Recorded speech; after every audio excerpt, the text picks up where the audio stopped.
আসসালামু আলাইকুম সুপ্রিয় শিক্ষার্থীরা, দশম শ্রেণীর জীববিজ্ঞান বিষয় অনলাইন ক্লাসে তোমাদেরকে স্বাগত জানাচ্ছি। আজকে আমরা চতুর্দশ অধ্যায় জীব প্রযুক্তি নিয়ে আলোচনা করব। জীব প্রযুক্তি শব্দটির ইংরেজি প্রতিশব্দ হচ্ছে বায়োটেকনোলজি।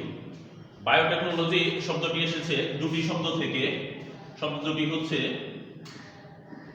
বায়োলজি এবং টেকনোলজি। বায়োলজি হচ্ছে জীবের সম্পর্কে বিশেষ জ্ঞান, এবং টেকনোলজি শব্দের অর্থ হচ্ছে প্রযুক্তি। অর্থাৎ বায়োলজি এবং টেকনোলজি বিষয়ের আন্তঃসম্পর্কই হচ্ছে বায়োটেকনোলজি। আমরা বায়োটেকনোলজির সংজ্ঞাটি শিখব। বায়োটেকনোলজির সংজ্ঞাটি আমি বলতেছি তোমাদেরকে, যে প্রযুক্তি প্রয়োগ করে কোনো জীবকোষ, অণুজীব বা তার অংশবিশেষ থেকে নতুন বৈশিষ্ট্যের কোনো জীব উদ্ভাবন করা হয় বা সেই জীব থেকে প্রক্রিয়াজাত বা উপজাত দ্রব্য প্রস্তুত করা হয়, তাকে বায়োটেকনোলজি বলে। তোমাদের সুবিধার দ্বিতীয়বার বলে দিচ্ছি সংজ্ঞাটি। যে প্রযুক্তি ব্যবহার করে কোনো জীবকোষ, অণুজীব বা তার অংশবিশেষ ব্যবহার করে নতুন বৈশিষ্ট্য সম্পন্ন জীবের উদ্ভাবন বা সেই জীব থেকে নতুন প্রক্রিয়াজাত বা উপজাত দ্রব্য প্রস্তুত করা হয়, সেই প্রযুক্তিকে বলা হয় জীব প্রযুক্তি বা বায়োটেকনোলজি। আসলে জীব প্রযুক্তি বিজ্ঞানের নতুন কোনো শাখা নয়। মানব সভ্যতার সূচনালগ্ন থেকেই জীব প্রযুক্তির জ্ঞানটি ব্যবহৃত হয়ে আসছে। যেমন মানুষ আগে ফার্মেন্টেশন অর্থাৎ গাজন এবং চোলাইকরণ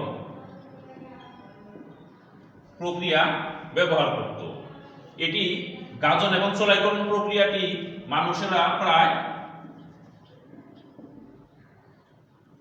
৮,০০০ বছর আগেই রপ্ত করেছে। আর এটি হচ্ছে এক ধরনের জীব প্রযুক্তি। এছাড়া 1863 সালে গ্রেগর জোহান মেন্ডেল বংশগতির সূত্রগুলি যখন আবিষ্কার করেন, তখনই বায়োটেকনোলজির অগ্রযাত্রা শুরু হয়ে যায়। পরবর্তীতে 1953 সালে বিজ্ঞানী ওয়াটসন এবং ক্রিক ডিএনএ ডাবল হেলিক্স মডেলের আবিষ্কারের মাধ্যমে জীব প্রযুক্তির আধুনিকতার একটি নতুন ধারা সূচনা হয়। বর্তমানে জীব প্রযুক্তির দুটি শাখা রয়েছে। সেই শাখা দুটি হচ্ছে, আমি উপরে লিখে দিচ্ছি, একটি হচ্ছে টিস্যু কালচার এবং অন্যটি হচ্ছে জেনেটিক ইঞ্জিনিয়ারিং। জীব প্রযুক্তির বিভিন্ন পদ্ধতির মধ্যে টিস্যু কালচার এবং জেনেটিক ইঞ্জিনিয়ারিং এর মাধ্যমে কৃষি উন্নয়ন সহ বিভিন্ন ক্ষেত্রে ব্যাপকভাবে কাজে লাগানো হচ্ছে। এই পর্যায়ে আমাদের জীব প্রযুক্তি অধ্যায়ে সাধারণত টিস্যু কালচার এবং জেনেটিক ইঞ্জিনিয়ারিং নিয়ে আলোচনা করা হয়েছে। আজকে আমরা টিস্যু কালচার প্রযুক্তি সম্পর্কে বিস্তারিত জানব।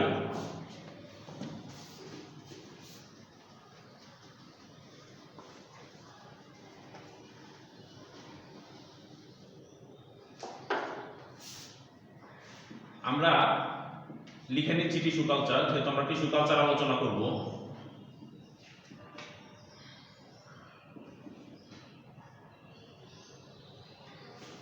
টিস্যু কালচার পড়তে হলে আগে আমাদেরকে প্রথমেই জানতে হবে টিস্যু কি। একই উৎস হতে সৃষ্ট একগুচ্ছ কোষ যখন মিলিতভাবে একই ধরনের কাজ সম্পন্ন করবে, তখন ওই কোষ সমষ্টিকে টিস্যু বলবে। আর কোষের সংখ্যাটা তোমরা আগেই জানো যে কোষ হচ্ছে জীবদেহের গঠন এবং কাজের একক। তাহলে একই উৎস হতে সৃষ্ট এক গুচ্ছ কোষ যখন মিলিতভাবে অর্থাৎ একত্রিত হয়ে একই ধরনের কাজ সৃষ্টি হয়ে একই ধরনের কাজ সম্পন্ন করে, তখন ওই কোষ সমষ্টিকে টিস্যু বলা হয়। তাহলে টিস্যু কালচারের সংজ্ঞাটা আমরা কি বলবো? একটি টিস্যুকে জীবাণুমুক্ত পুষ্টিবর্ধক মিডিয়ামে নিয়ে বর্ধিতকরণ প্রক্রিয়াই হচ্ছে টিস্যু কালচার। আমি সংজ্ঞাটা একটু লিখে দিচ্ছি। একটি টিস্যুকে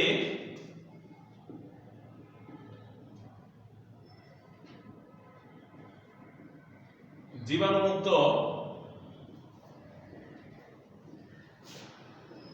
পুষ্টিবর্ধক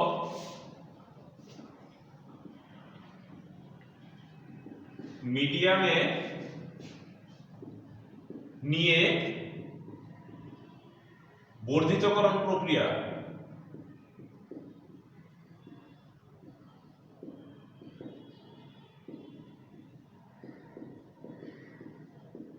বর্ধিতকরণ প্রক্রিয়াই হলো টিস্যু কালচার।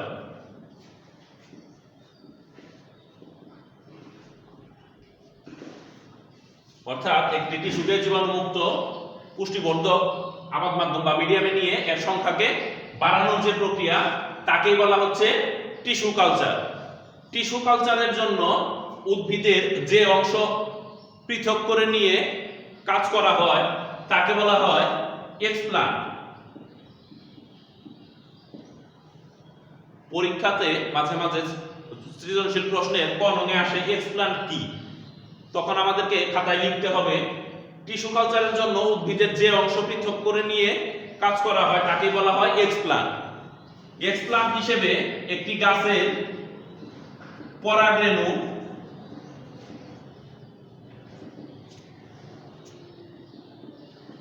শীর্ষ বা পার্শ্বমুকুল, পরাগরেণু শীর্ষ বা পার্শ্বমুকুল পর্ব মূলাংশ। তাহলে পরাগরেণুর শীর্ষমুকুল বা পার্শ্বমুকুল পর্ব মূলাংশ এদের যে কোনো ইত্যাদি যে কোনো উপাদান নিয়ে টিস্যু কালচার করা যায়। অর্থাৎ একটি গাছ থেকে অসংখ্য চারা উৎপাদন করা যায়। তোমাদের বইতে একটি কথা লেখা আছে টিস্যু কালচারের মধ্যে,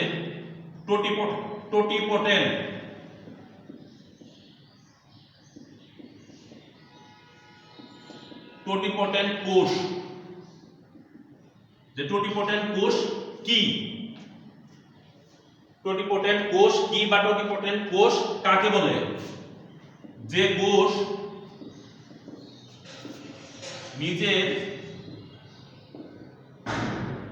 অনুরূপ সৃষ্টি করতে সক্ষম,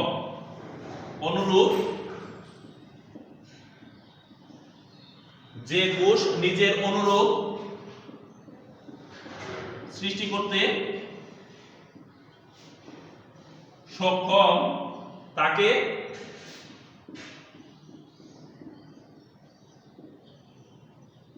টোটিপোটেন্ট কোষ বলে।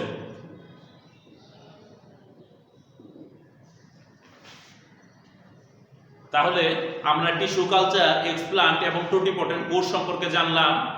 এ পর্যায়ে আমরা টিস্যু কালচার এর ধাপসমূহ শিখব।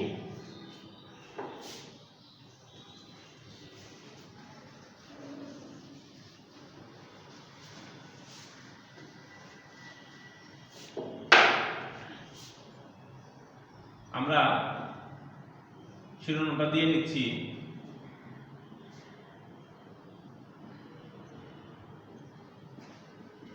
টিস্যু কালচারে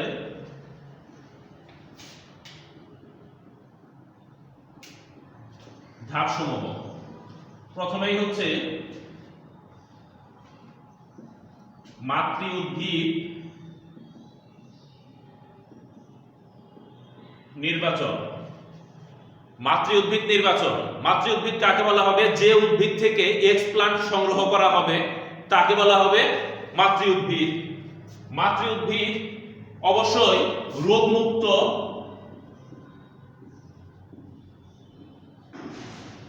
এবং সুস্থ সবল হতে হবে।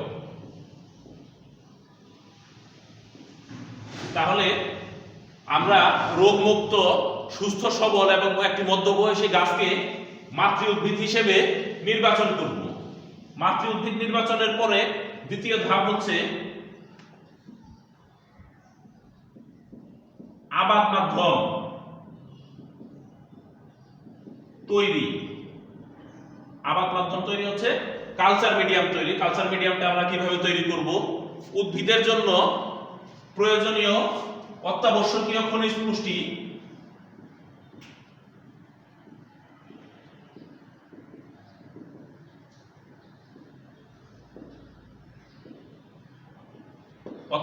খনিজ পুষ্টি থাকবে ভিটামিন, ফাইটোহরমোন,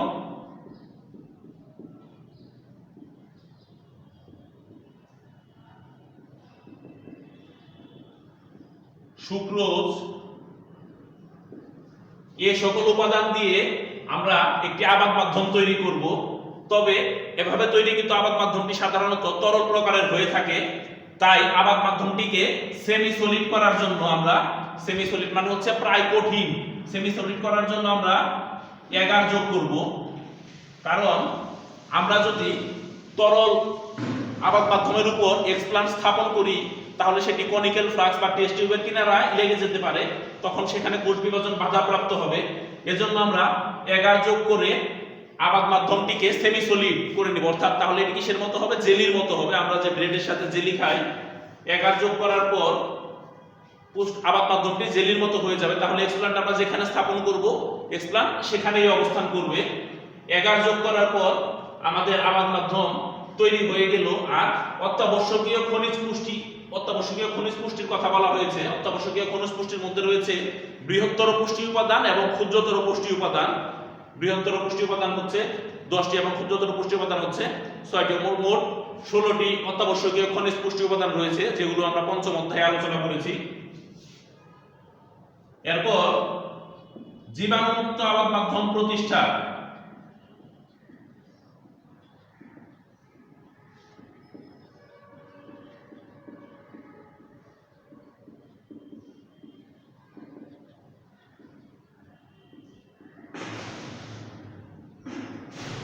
তাহলে প্রথম ধাপ হচ্ছে মাতৃ উদ্ভিদ নির্বাচন, দ্বিতীয় ধাপ হচ্ছে আবাদ মাধ্যম তৈরি, তৃতীয় ধাপ হচ্ছে জীবাণুমুক্ত আবাদ মাধ্যম প্রতিষ্ঠা। জীবাণুমুক্ত আবাদ মাধ্যম প্রতিষ্ঠা করার জন্য আবাদ মাধ্যমের এই পুষ্টি উপাদানগুলোকে একটি কনিক্যাল ফ্লাক্স বা টেস্ট টিউবে নিতে হবে। কনিক্যাল ফ্লাক্স বা টেস্ট টিউবে পুষ্টি উপাদানগুলো নেওয়ার পর এর মুখ প্লাস্টিকের ঢাকনা বা তুলা দিয়ে শক্ত করে বন্ধ করতে হবে। তারপর অটোক্লেভ মেশিনে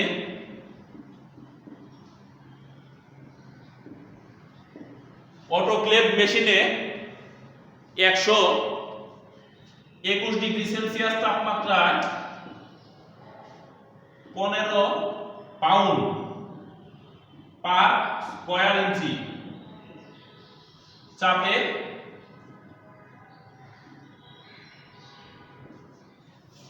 জীবাণুমুক্ত করা হবে। তাহলে কনিক্যাল ফ্লাক্স বা টেস্ট টিউবের পুষ্টি উপাদানগুলো নিয়ে 121 ডিগ্রি সেলসিয়াস তাপমাত্রায় 15 পাউন্ড, এলবিতে পাউন্ড বোঝানো হয়েছে, 15 পাউন্ড পার স্কয়ার ইঞ্চি চাপে 20 মিনিট রাখলে আবাদ মাধ্যমটি জীবাণুমুক্ত হয়ে যাবে।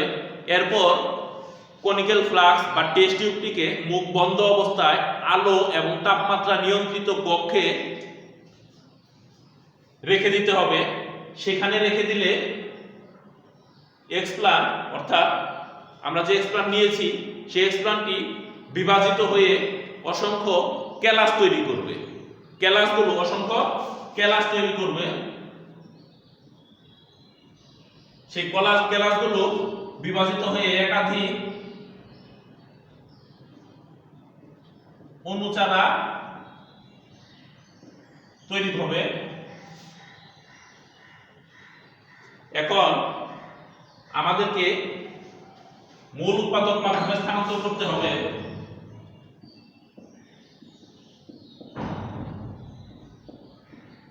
মূল উৎপাদক মাধ্যমে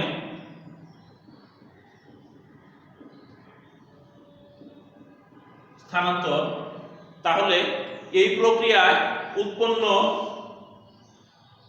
অণুচারাগুলো যদি মূল না গজায় তাহলে গাছগুলো একটি নির্দিষ্ট উচ্চতা লাভের পর এগুলোকে মূল উৎপাদক মাধ্যমে স্থানান্তর করতে হবে। তাহলে মূল উৎপাদক মাধ্যমে স্থানান্তর করলে চারা গাছগুলোর মূল গজাবে। এরপর আমাদের শেষ ধাপ অর্থাৎ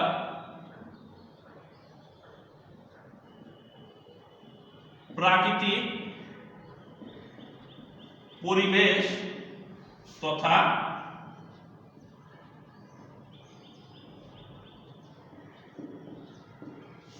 মাঠ পর্যায়ে স্থানান্তর। তাহলে যে সকল চারা গাছে মূল উৎপাদিত হয়েছে অর্থাৎ মূল উৎপাদনের পর চারা গাছগুলোকে পানি দিয়ে ধুয়ে এগার মুক্ত করে নিতে হবে। এরপর ল্যাবরেটরির ছোট ছোট পাত্রে গাছগুলোকে রোপণ করতে হবে। এরপর ল্যাবে চারা গাছ কিছুটা বড় হলে ল্যাবরেটরির বাইরে এনে প্রাকৃতিক পরিবেশের সাথে খাপ খাওয়াতে হবে। এরপর চারা গাছগুলো সজীব এবং সবল হয়ে উঠলে প্রাকৃতিক পরিবেশ তথা মাঠ পর্যায়ে রোপণ করতে হবে। এভাবেই টিস্যু কালচার প্রক্রিয়ার মাধ্যমে অসংখ্য উদ্ভিদ উৎপাদন করা যায়। আমরা চিত্রের সাহায্যে এখানে দেখিয়েছি টিস্যু কালচার প্রক্রিয়ার পর্যায়ক্রমিক ধাপগুলো, যদিও অটোক্লেভটা দেখানো সম্ভব হয়নি। নমুনা টিস্যু থেকে আবাদ মাধ্যমে নেওয়া হয়েছে, নমুনা টিস্যুকে আবাদ মাধ্যমে স্থাপন করা হয়েছে। আবাদ মাধ্যমে ক্যালাস তৈরি হয়, সেই ক্যালাস থেকে অণুচারা তৈরি হয়েছে। অণুচারাতে মূল নেই, তাই পুনরায় সেটিকে মূল উৎপাদনকারী আবাদ মাধ্যমে স্থাপন করা হয়েছে। তারপর প্রাকৃতিক পরিবেশে খাপ খাওয়ানোর জন্য মাটিতে স্থানান্তর করা হয়েছে। এটি হচ্ছে টিস্যু কালচার প্রক্রিয়ার পর্যায়ক্রমিক ধাপ। শিক্ষার্থীরা, আজকে আমরা টিস্যু কালচার পর্যন্ত শিখলাম। আগামী ক্লাসে ইনশাআল্লাহ টিস্যু কালচার প্রক্রিয়ার ব্যবহার এবং গুরুত্বগুলো শিখব এবং জেনেটিক ইঞ্জিনিয়ারিং শিখব। সেই কামনায় সবাইকে ধন্যবাদ জানিয়ে আজকের ক্লাস এখানেই শেষ করছি। আসসালামু আলাইকুম।